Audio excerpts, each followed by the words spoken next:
regardless of what state you're in. You should get this tape just before the California primaries. I'm sorry I had to use the Aurora spacecraft to get you to watch the tape, but that was the start. Here we go now. Here's the old tape. This is being added on as a new section to the original tape I did. I ran a master of that tape.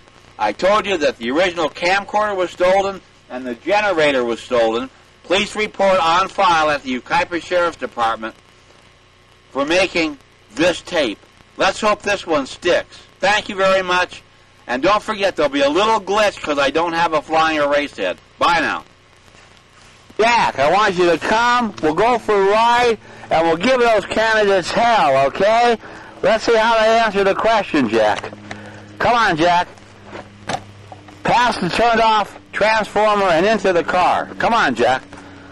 Let's go. Let's go, Jack. Come. Come on, hop in, Jack. The door doesn't open. Open it from the inside. Let's go. Hop. You'll find that my service dog, Jack, is never more than a few feet away from me at all times. What I want to do is I want to add some updates on the tape. As you can see, today is January 20th. And let me just give you some corrected information on Hello, so you can see today's date is the 20th of January, 2008. Obviously, when you're making a tape like that, you tend to make a few errors. So let me correct some of the errors. Some were done deliberately. For example, the photograph of the, quote, Aurora spacecraft was not the Aurora spacecraft at all. It was actually a photograph of a full-scale mock-up of an advanced jet fighter that may or may not exist in the future, used to make a motion picture.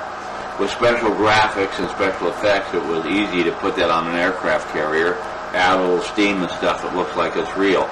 But I needed to get your attention to watch the tape. This is a 30-year battle. I'm tired of fighting it. Secondly, the other thing that I would like to mention is of course, the word Trotman, when I told you at the beginning of this tape that I was Colonel Trotman, for those of us in the UFO field, for some reason, writers always generally like to use the name Colonel Trotman.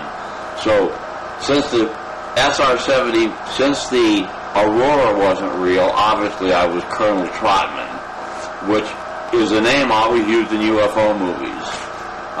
And finally, I called John McManus, the son of a bitch that ordered my electricity turned off along with Ron Grider, John McCain. And here's his card. It's actually John McManus. Don't let these people fool you. These people are bloodsuckers. They would rather freeze me to death than to give in to me having electricity. So his name is McMains, John McMains, and he's one of the people that ordered my electricity turned off. And finally, with all you've seen, of all I've gone through, with 30 years of agoraphobia, I have to show you today's headlines before I show you the tape of Francis.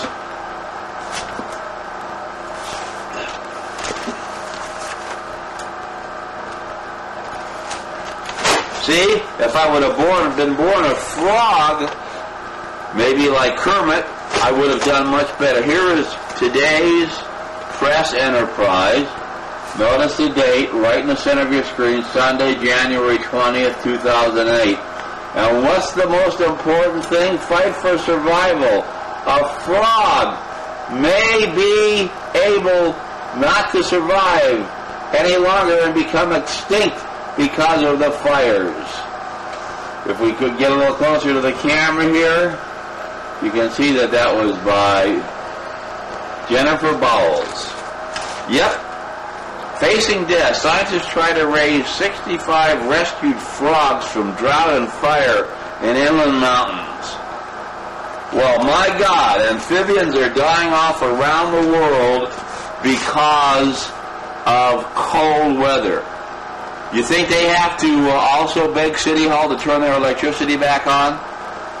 Anyway, I wanted to add that in. I thought that was rather apropos since I was doing this tape anyway. Anyway, now the worst case of mental illness I have ever seen. I briefly explained this to you when I was outside. Oh, the other thing I didn't mention, of course, is that I don't live in a Dipsy dumpster. But I do live in the garage below the house. Now, it's interesting when you have so much power and authority as a city building inspector and a city manager that you can actually twist the law any way you want. It's illegal for me to live here. Let me give you a tour. Right? There's no windows in here. There's a door. There's your garage door. Right there. Right? Of course, there's Jack. Ever faithful Jack. Too bad that some people aren't as kind as dogs. Okay? No windows, right? Some of my video equipment,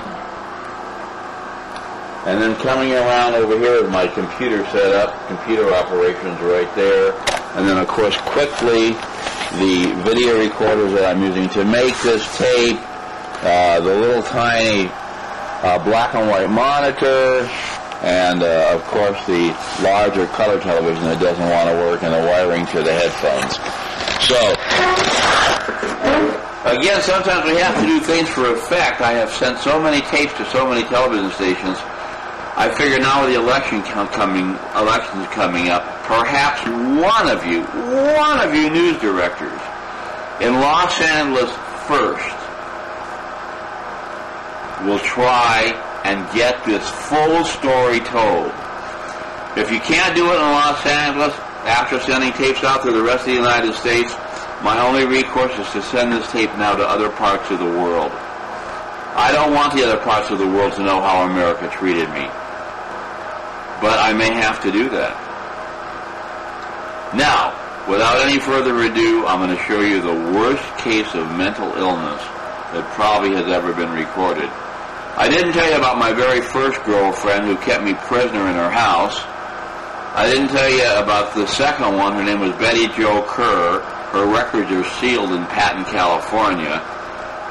To have 4 girlfriends that all had schizophrenia and paranoia, that all had schizophrenia and were paranoid, is almost like something that belongs in the Guinness Book of World Records. Anyway, this time when I met Frances, I made sure that as soon as I saw the schizophrenia, that I started recording it. So here now are some of those tapes that I did over the last 2 months. Again, thank you, bless you, thank you for watching, and you have a great day back there at your station or your network. And remember, when you go home and turn on your thermostat and your heater comes on, I'm out begging for gasoline.